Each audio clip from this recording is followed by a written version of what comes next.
les œuvres de Dieu sont grandes, mais recherchées par ceux qui les aiment. Nous devons voir la grandeur. Plus on verra la grandeur, plus on va aussi aboutir à beaucoup de choses. Parce que même si on peut beau rêver des campagnes au Stade de France, par-ci, par-là, il faut de l'argent. Or, si on commence déjà à toucher les grands, ça peut faciliter beaucoup les choses. Ça m'a touché parce que j'aime la vision de la grandeur. Et puis, deuxième chose, de penser aussi à se soutenir, à s'entraider. Il faut qu'on ait l'esprit de l'amour parce que ma situation à moi n'est pas la vôtre. N'est pas non plus la situation de ma sœur, de notre frère. Vous pouvez être de l'abondance, moi peut-être de la disette. Mais s'il y a cette, je sais pas moi, cette compassion de penser aux autres, ça peut aussi stimuler beaucoup de gens à venir. Parce que beaucoup de gens peut-être avaient pensé venir aujourd'hui, mais n'ont peut-être pas de moyens. Mais le simple fait d'avoir dans la réunion cette pensée, ça veut dire qu'on a l'amour. Parce que les gens du monde même font ça.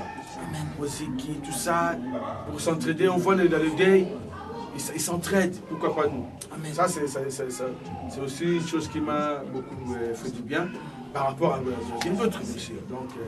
Alors, je vais vous rapidement, évangéliste, quel message vous portez aujourd'hui au peuple français, aujourd'hui, pour cette association Amis du Christ dont vous faites partie, dont vous êtes membre, quel message de l'évangile vous pouvez aujourd'hui donner au peuple français, de manière à savoir que véritablement, il y a une association Amis du Christ, des serviteurs de Dieu, qui vient de paraître et qui a pour une seule mission, qui est de proclamer la bonne nouvelle. Quel est ce message que Dieu vous a inspiré aujourd'hui, que Dieu a mis dans ton cœur? Moi, personnellement, s'il faudrait que je parle au peuple français, je ne parlerai pas au peuple français de l'association Amis du Christ. Je parlerai de Christ aux Français. Amen. Parce que l'ami de Christ, ce n'est qu'une personne. Ce n'est qu'une personne parmi tant d'autres. Donc on va parler au peuple français de Jésus-Christ. La Bible dit quoi? Il est la seule personne, parce qu'il y a sous le ciel aucun autre nom qui nous a été donné, par lequel nous pouvons être sauvés. Donc, ça, c'est un message qui doit passer à toutes les nations. Amen. Même s'il y a beaucoup de religions, tout ça, mais nous avons la ferme assurance que la Bible, c'est vraiment la parole de Dieu. L'authentique parole de Dieu, c'est la Bible. Et nous savons que Jésus-Christ, c'est l'incontournable, c'est l'incontestable. Donc, c'est par le biais de Jésus-Christ que nous pouvons être sauvés. Il faut que les Français aussi sachent ça. Au début, ça peut paraître difficile aux Français, mais nous, ce qui importe pour nous, c'est de parler. La Bible dit, le Saint-Esprit, lorsqu'il viendra, il convaincra le monde de ce qui concerne les péchés, la justice et le jugement. Tout ce qui importe pour nous, c'est de parler. Paul a dit à Timothée, prêche l'évangile. Insiste dans les temps favorables et non favorables. Donc nous, tout ce que nous devons faire, c'est de parler et on laisser au Saint-Esprit qui a le ministère de la conviction de faire son travail. Donc, je crois que c'est ça. Je vous remercie, évangéliste. Que Dieu vous bénisse. Nous accueillons le pasteur Amos. Pasteur Amos, c'est avec joie que l'association Amis du Christ vous reçoit. Aujourd'hui, vous avez assisté dans cette réunion mensuelle de cette association Amis du Christ. Quelle est votre impression, quel est votre sentiment après avoir passé ces moments ensemble? Moi, je bénis d'abord le Seigneur parce que quand le président m'avait envoyé le premier SMS, c'est déjà le nom même Amis du Christ qui m'avait touché.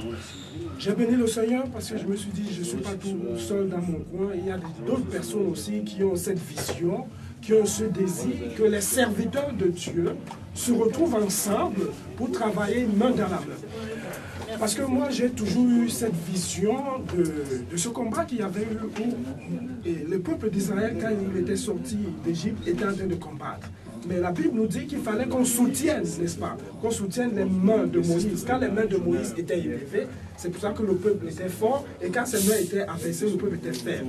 Et il y a, je crois, c'est Caleb et Aaron qui étaient venus pour soutenir les mains, de Moïse.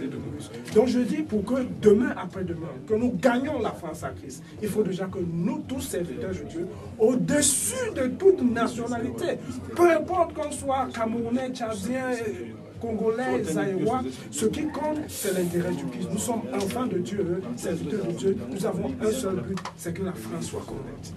Amen. Quel message précis, pasteur, pouvez-vous livrer au peuple français aujourd'hui? Le seul message précis que j'ai toujours livré aux Français, c'est qu'il y a toujours une bonne nouvelle. C'est que Jésus les aime. Les choses de ce monde vont passer. La philosophie va passer, le cartésianisme va passer. Ces choses vont les décevoir. Mais il y a quelqu'un qui ne déçoit jamais et qui ne va jamais les décevoir, c'est Jésus-Christ. Comme le frère Mandoché l'a dit, il n'y a que son nom qui a été donné aux hommes.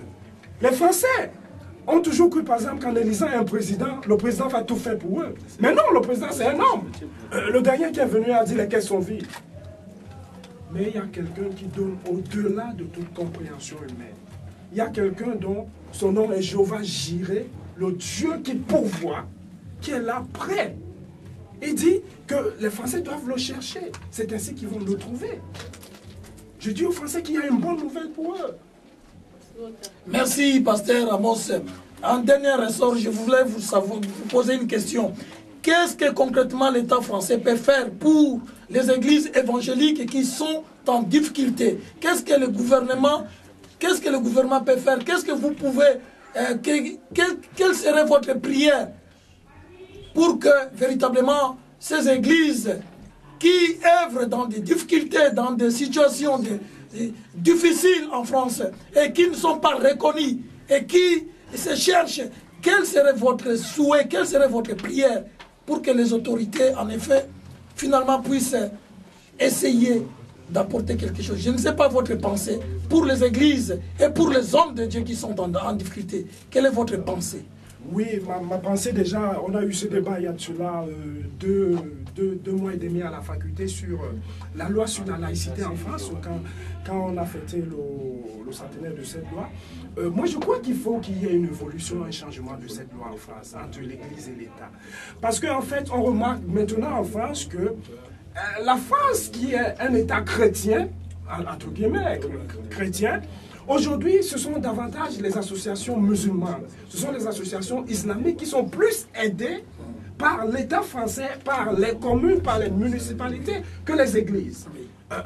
Par exemple, il y a une mosquée qui est en train de se construire dans une banlieue que je ne cite pas le nom. Il y a la mairie de ce lieu qui a donné 75% du budget.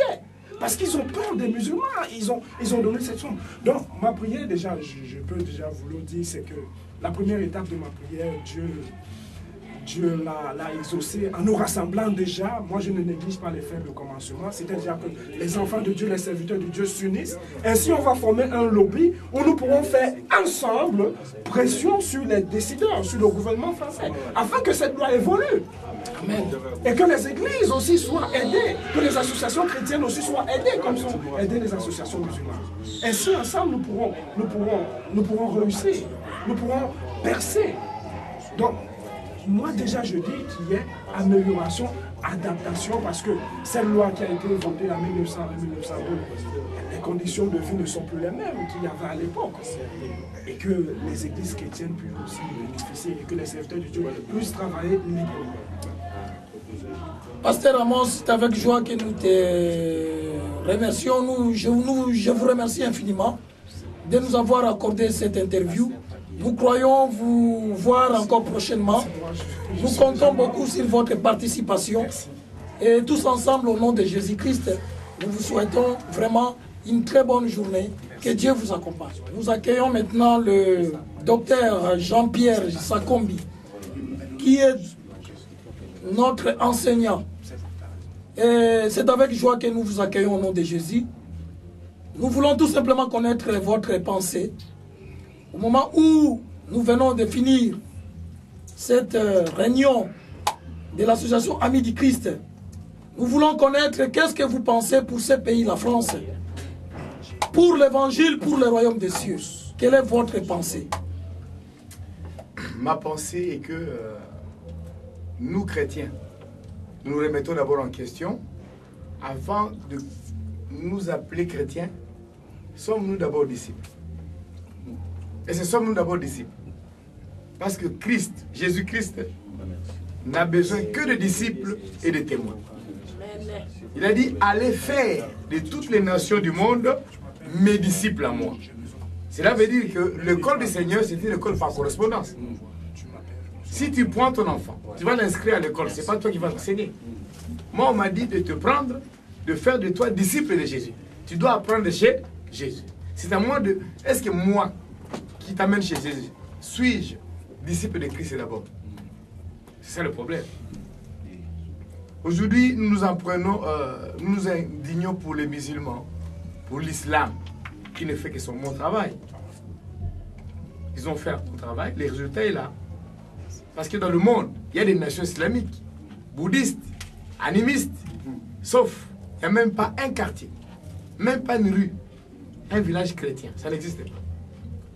Et vous êtes d'accord avec moi? Alors, regardez combien nous sommes nous.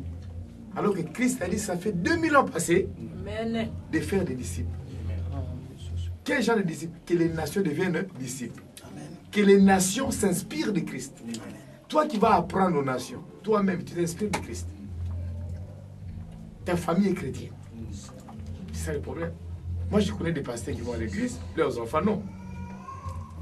Alors, docteur Jean-Pierre Sakombi, nous sommes tout à fait d'accord avec vous, avec ces points de vue, parce que nous sommes dans ces processus de la restauration de l'Église. Alors, pouvez-vous nous dire concrètement, en tant que docteur, qu'est-ce que l'Église aujourd'hui attend de nous, serviteurs de Dieu? L'Église attend. D'abord, quand on sous-entend l'Église, c'est Christ. Et c'est l'Église d'abord. Il y en a deux, non? La Bible dit dans Acte 2, et le Seigneur a ajouté à son Église ceux qui étaient sauvés hors de l'Église. Or, actuellement, il y a beaucoup de personnes qui sont à l'église qui ne sont pas sauvées. Si tu vas à l'église parce que ton cousin y va, tu n'es pas sauvé. Parce que c'est une église du quartier. C'est ça le grand problème. Il faut que nous nous réveillons. Pour faire plaisir à Jésus-Christ, nous devons devenir d'abord des bons intercesseurs, des vrais gagneurs d'âmes. Et en gagnant les âmes, il faudrait que nous pensions à les baptiser.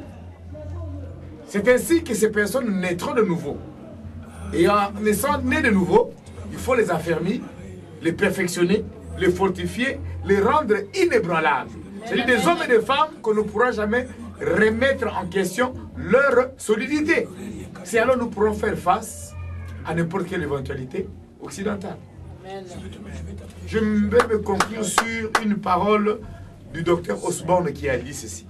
Partout s'élèvera un homme ou une femme dont ses prières sont exaucées au ciel. Même les savants les plus éminents iront le chercher. Il n'est pas question de maîtriser la langue française ou anglaise.